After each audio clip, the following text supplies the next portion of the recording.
आई हो एखादा लेकीबाळीवर म्हणून बरं गाणं एखादा त्या आपल्या इंस्टाच्या फॅमिलीला तो आवाज आवडलाय तर अंगाई तर म्हणली तुया त्या दिवशी हो आता लेकीवर म्हण एक इकडं पाय असं नंदया चालली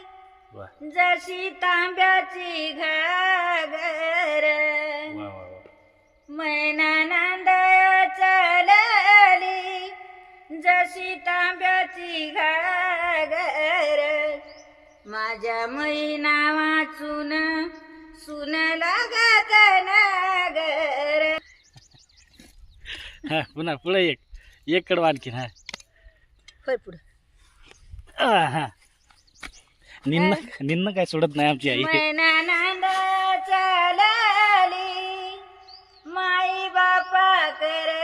म्हणा मैना नंदया चालली माई बापा कर म्हणा बाळा मपल्या अंजना पोथीला सरावना. त्याच्यामुळं घरात तरी करमल बाळा करमईन आपल्याला सणपंचमीचा आला आता आपल्या बाईला नाही जावं लागते जाऊ जाऊ अजिबात करमत नाही घरात. उद्या जातो ना मी रक्षाबंधन आहे आता छत्रीत आणावं आता छत्री काय पाऊस झाला चालू